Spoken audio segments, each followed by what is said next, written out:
Hi everyone, here's some of what's heading your way tonight. Your news at 9. It's Severe Weather Preparedness Week, with Tuesday focusing on tornado safety. But with the coronavirus, that makes social distancing in shelters difficult.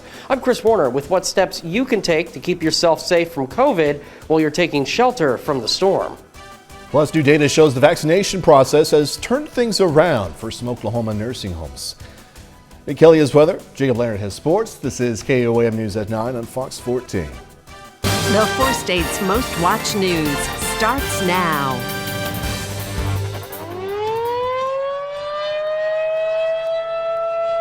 Sound of sirens many 4-staters are familiar with at the expected time of the year, National Storm Preparedness Week, but the National Weather Service says this time around there was a mistake today.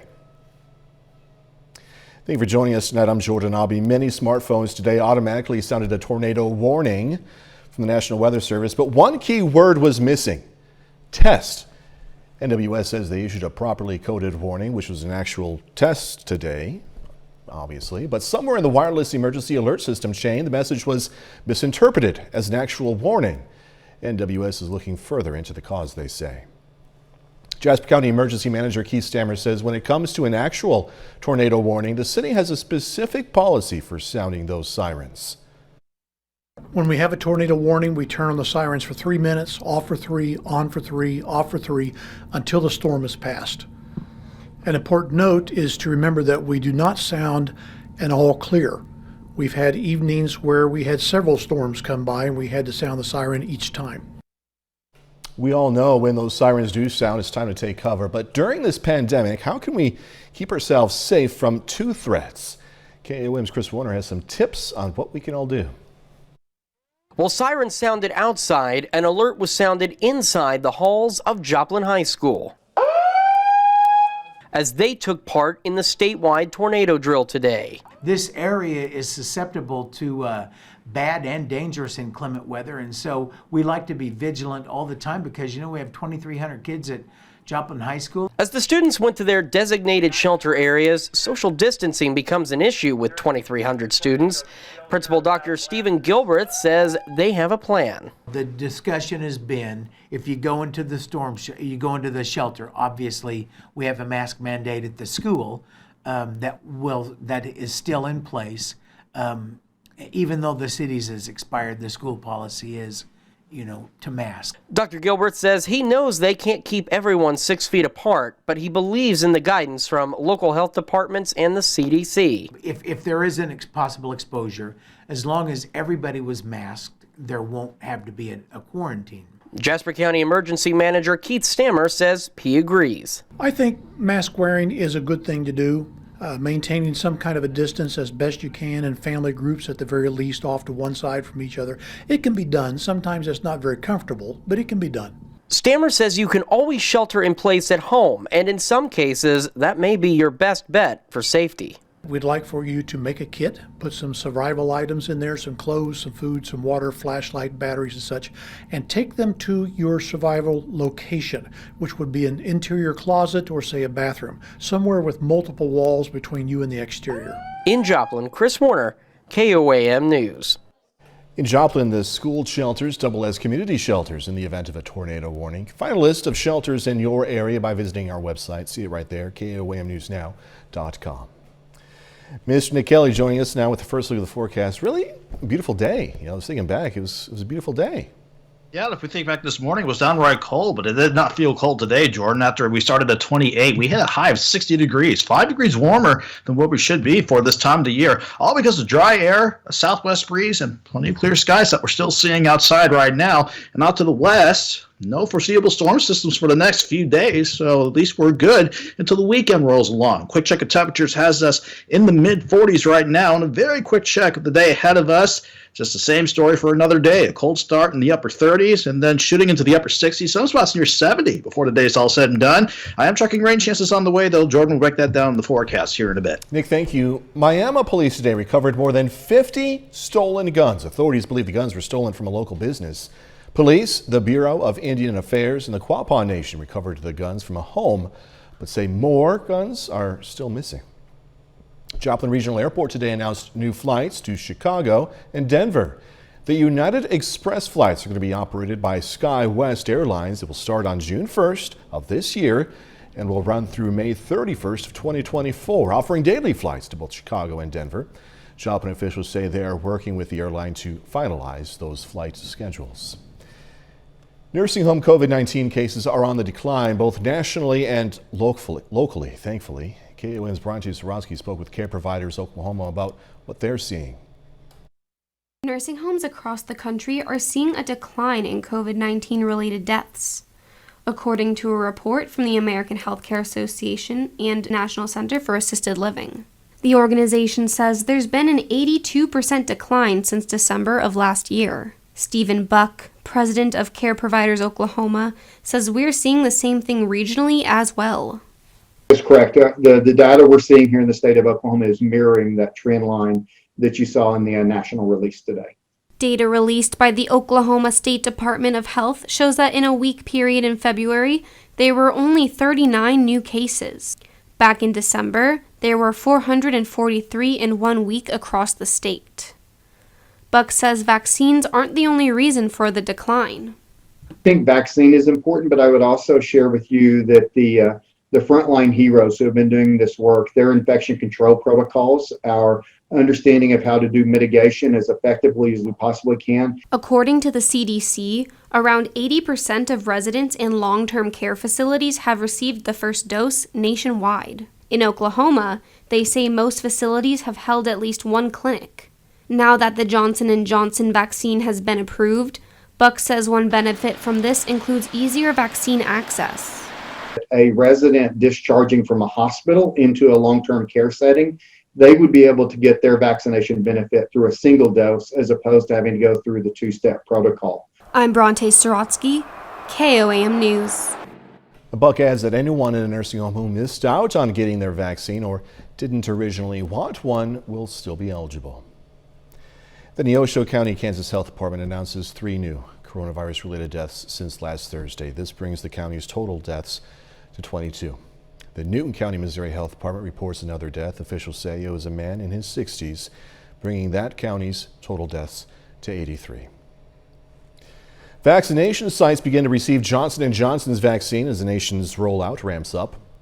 This coming as the CDC prepares to ease some restrictions on people who are fully vaccinated. Fox News correspondent Jonathan Seary has more. The nation's coronavirus vaccine supply is getting another boost. The White House says Merck will team up with Johnson & Johnson to help manufacture its single-shot vaccine. The agreement comes as vaccination sites begin to receive some of the nearly 4 million J&J doses shipped out this week. We want to give the patients that option to choose. However, when there's a scarcity of vaccine, the best vaccine is what's available. And so we encourage patients to take the vaccine that's available immediately for them. The increased supply comes as public health officials warn against relaxing coronavirus restrictions too soon. A federal official tells Fox News the CDC is expected to release guidance later this week on what activities fully vaccinated people can safely do. But for now, health experts are urging people not to let up on mitigation efforts. There's still a lot of potential to lose the gains that we've seen. There'll be some steps to take as we get more people vaccinated where we can reopen more without seeing a big surge in cases. Meanwhile, a new British study finds one dose of the Pfizer or AstraZeneca vaccine was around 80% effective in preventing hospitalizations in people over 80. Analysis by Public Health England also finding a single dose of either vaccine reduced symptomatic COVID-19 in people 70 and older by more than 50%. But Dr. Anthony Fauci warns shifting to only one dose of the Pfizer vaccine in the U.S. could leave people less protected. In Atlanta, Jonathan Seary, Fox News. KOAM News at 9 on Fox 14 takes this time now to honor one of our 4 state heroes. Charles Sutton served in the U.S. Army from 1942 to 1945. Native of Iola, Kansas, Sutton was stationed in the South Pacific. We are proud to thank and salute Charles Sutton. He's tonight's 4-state hero. Nick Kelly's up next with a complete look at the forecast. A bit later in sports, Crowder College softball looking to continue their hot start in their first game at home.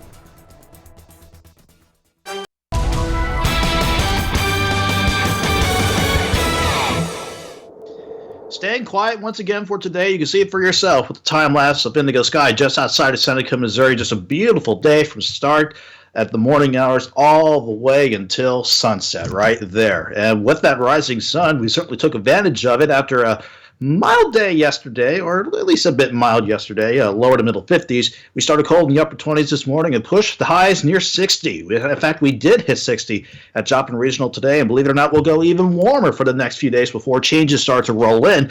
Speaking of changes, we thought we'd have one system just to our south graze a couple of our counties with maybe a little cloud cover and a random shower this morning. Thankfully, that stayed just far enough to our south, so we stayed quiet all day long, not just with the satellite picture, but with the radar network still showing a completely dry scan across the region. Outside, needless to say, mostly clear right now.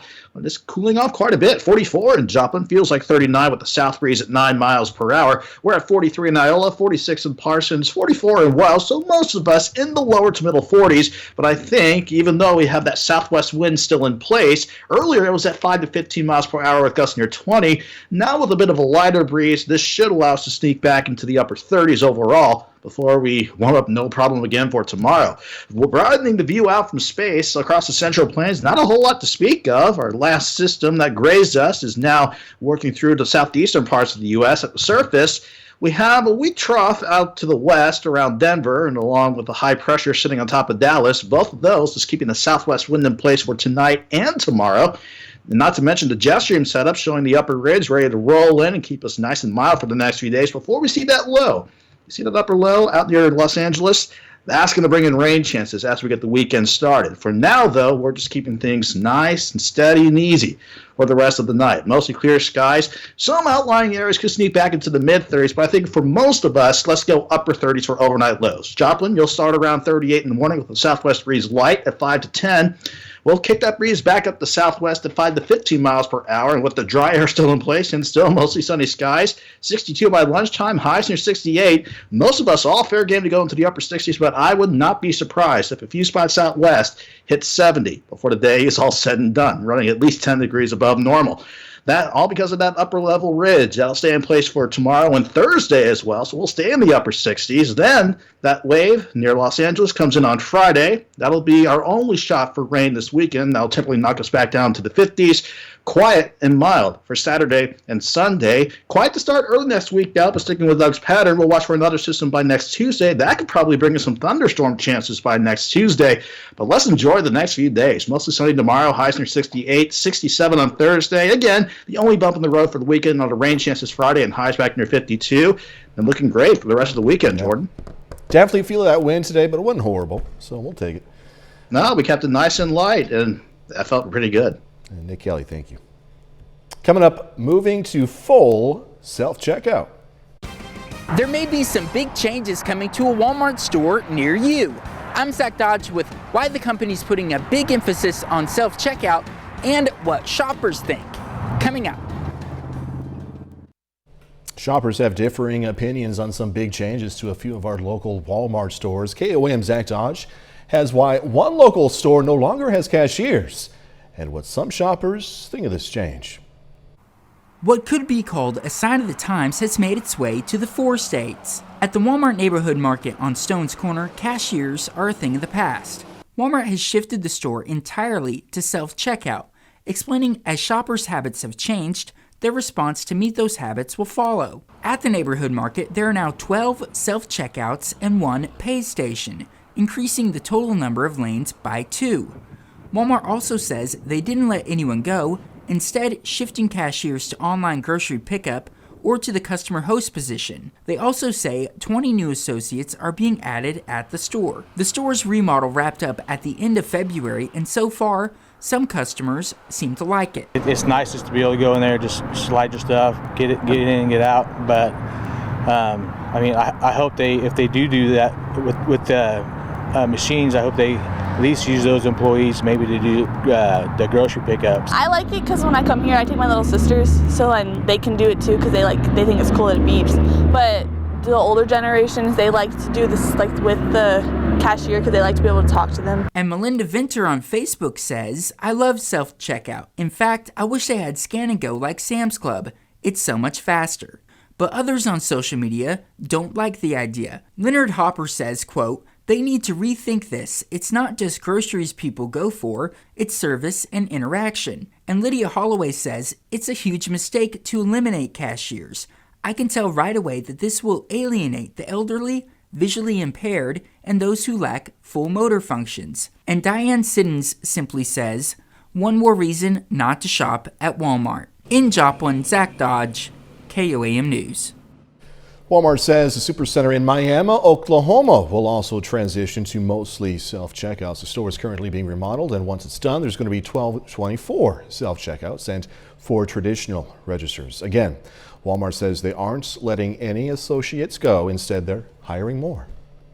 All right, so this brings us to tonight's KOAM News Now is to Poll question. Today's question is, how do you feel about self-checkout at stores? Your options are simple. Do you like it or no, don't. You can vote at KOAMNewsNow.com/vote or through the KOAM News Now mobile app. Results are updated live, and we're going to check back in on them a little bit later. Just ahead, vaccines and another stimulus bill. The White House touting a new deal to ramp up production of one of the COVID-19 vaccines. I'm Lauren Blanchard, plus what lawmakers are saying about their negotiations for another COVID relief bill. Another coronavirus vaccine is on the market, and White House says they're helping to ramp up supply by encouraging competitors to work together. But over on Capitol Hill, compromise and teamwork between Republicans and Democrats isn't so easy. Fox's Lauren Blanchard has more now from Washington. The more people who get vaccinated, the faster we're going to overcome this virus and get back to our loved ones, get our economy back on track, and start to move back to normal. In a deal forged by the White House, President Biden announced Johnson & Johnson will work together with pharmaceutical competitor Merck to quickly manufacture Johnson & Johnson's recently approved one-dose COVID vaccine. The fact that they are coming together speaks to the ability of this administration broadly to bring them to the table. And while the president was able to make a deal between pharma rivals on Capitol Hill, a deal between the left and right on a 6th COVID relief bill is proving harder. Democrats are planning to move ahead on the president's $1.9 trillion bill, and they cannot afford to lose a single Democratic vote. We want to get the biggest, strongest, boldest bill that can pass. And that's what we're working to do. More likely than not, the minimum wage hike in the bill will have to be removed. Republicans and even some moderate Democrats want the money more targeted. Between stimulus checks and expanded unemployment benefits, they say people are being encouraged not to work. Why don't we give people $2,000 every month or maybe $2,000 every week? I mean, why don't we give everybody $100,000? Republicans also say the bill has too big of a price tag with too many unrelated items. This whole bill, in my opinion, gets an F grade because it fails to do what it's supposed to do, which is get people back to work, getting kids back to school, and getting the virus behind us. Leader Schumer could bring the bill forward on Wednesday if it's approved, but with major changes, the House will have to revote on it before it heads to President Biden. In Washington, Lauren Blanchard, Fox News. There are many Florida Gator fans, but that's a college team, okay? You don't want to find a big gator in the garage like one person did. Goodness gracious. More on this when we come back. Florida woman gets a big surprise when she walks into her garage and discovers that a 6-foot-long gator. The homeowner in Longwood says she backed her vehicle out of the garage and was bringing some items inside the house, which is when the gator likely made its way inside. She attempted to scare the gator away by yelling at it. No. That didn't work. It hissed and flashed its teeth at her instead, giving her a big scare, understandably. After calling 911, wildlife officials arrived on scene to safely remove the gator. Guys, I was curious. I didn't know. You know, yelling at a gator seemed, kind of pointless to me. So I was just telling the guys in the studio here, I quickly Googled how to scare away a gator. If you're attacked by a gator or see an alligator, run away. And if you're attacked, I kind of knew this. Attack the sensitive snout and gouge the eyes. But here's hoping we never have to do that. Know what I mean? 30 more ministers, weather and sports coming away. Freeman Health System gives an update on the status of their COVID-19 patients during a press briefing. An accident near the U.S.-Mexican border leaves at least 13 dead. I'm William Lajeunesse in Los Angeles. What officials are saying about the crash, coming up. Freeman Health System says COVID-19 hospitalizations are down. What awesome news, right? At a briefing today, officials say a total of 13 COVID patients were getting treatment in Freeman West and Freeman Neosho today, compared to 66 patients at the peak. Freeman currently has one COVID patient in ICU, so the hospital is converting unit space to handle other patients. But the thing that we've learned during the pandemic is that you have to be incredibly flexible. You know, those numbers have spiked and they've nadered many times during the past year. And so the ability to have that space or give it back flexibly as we need to. Freeman also says of the COVID-19 patients they are treating, none are on a ventilator. Awesome news. Jasper County health officials say a little more than 12% of the county has received a COVID-19 vaccine. They're trying to drive those numbers up this week with a mass vaccination clinic. It started today, continues tomorrow. Over at Carthage's Fairview Christian Church, people involved say they appreciate all the help from volunteers. This is one more example of us reaching out on a very short notice and saying that we need help. And those people that are there all the time, once again stepped up to help out whatever they need. The clinic continues tomorrow from 9 to 2 at Fairview Christian Church. An appointment is required. Pittsburgh firefighters are going to soon have another space to hone their skills. They're building a new training tower. The tower is going to be 30 feet tall with 2 decks, a window, and tubing to simulate small areas. Some of the firefighters do construction on the side, so they're building the new tower themselves. Having projects like this does a tremendous amount in terms of building esprit de corps and morale in the fire department.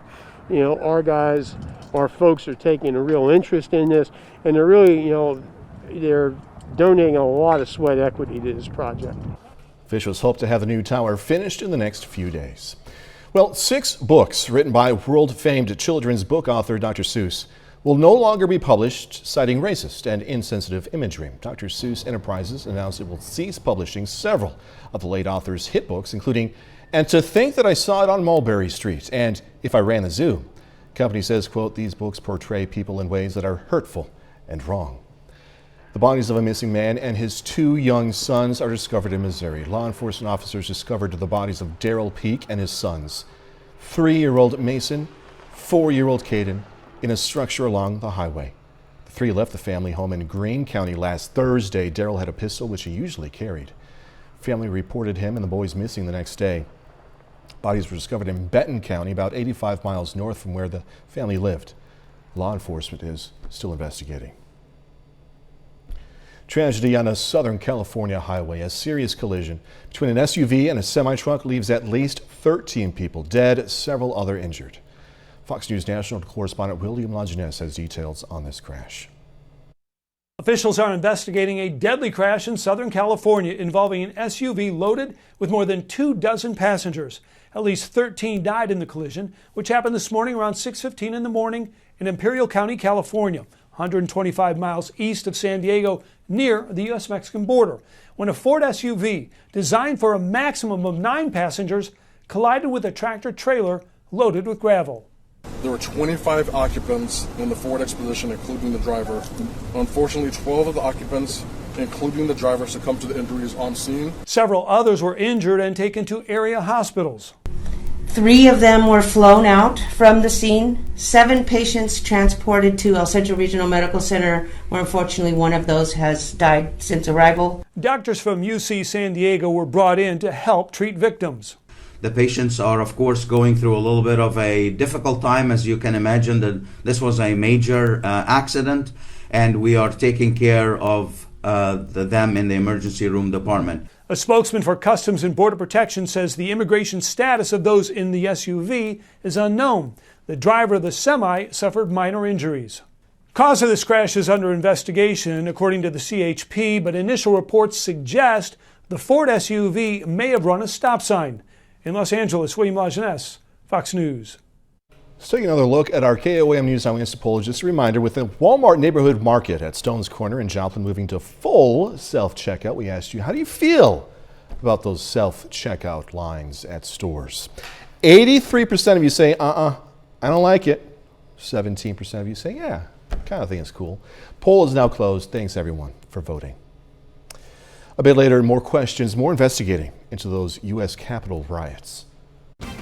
Nearly 2 months after the deadly attack on the U.S. Capitol, Congress continues to seek answers. I'm Ray Bogan in Washington with a look at testimony today from FBI Director Christopher Wray. Coming up.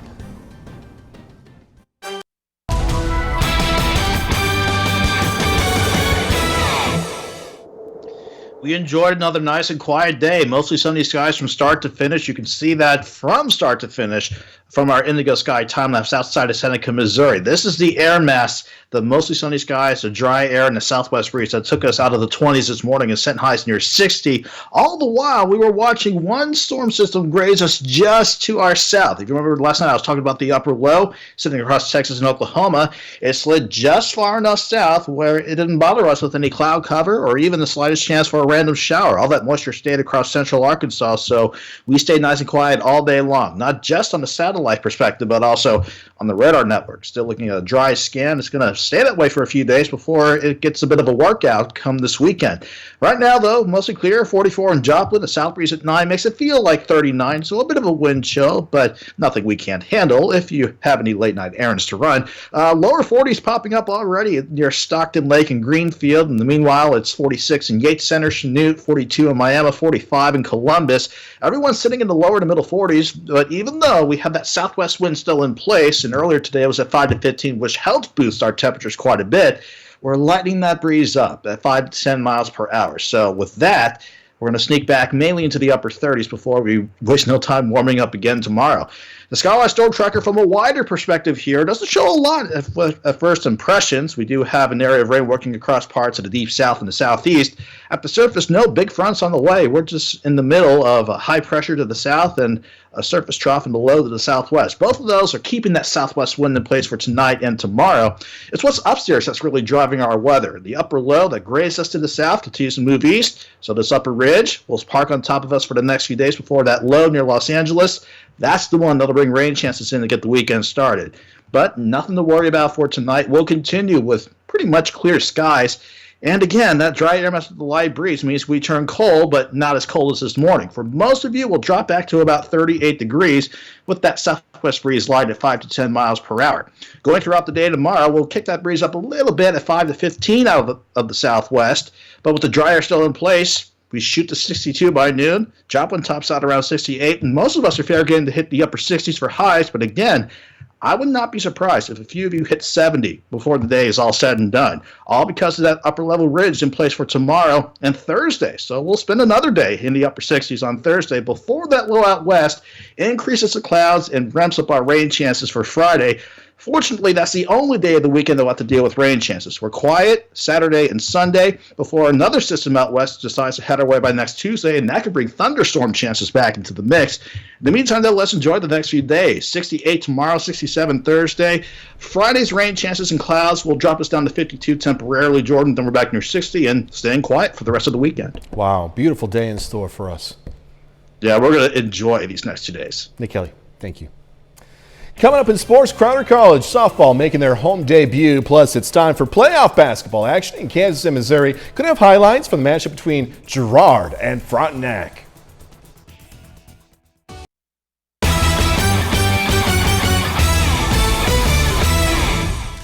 Playoff time is here for both Kansas and Missouri high school basketball. It's district time in Missouri and sub-state time in Kansas. On Southeast Kansas this evening, we have a good one in 3A sub-state. This one is the 4-5 game in the bracket. Girard at home in round 1 against Frontenac. The first quarter, look out, man. Jordan Fudge, strong jam there. Raiders up 1 after 1. Now Girard grabs a quick lead in the second. Rigby Bourne knocks down the 3, but the Trojans down 3 at half. The Raiders extend the lead in the third. Tough take here from Colin McCartney. Frontenac up 8 going to the 4th, and they would finish it.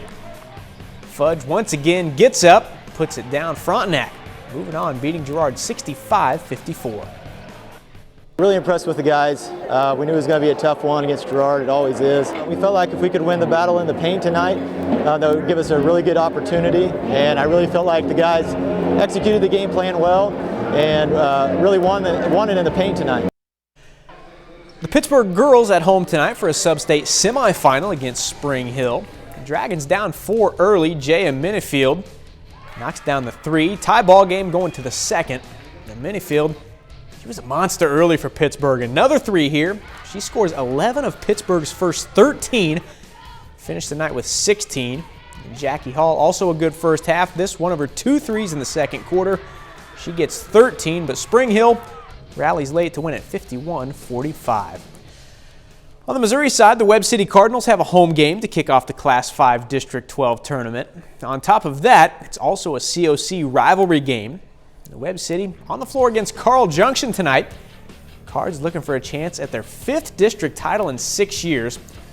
First quarter, Kai Howard knocks it down from 3. Cards up 4 early.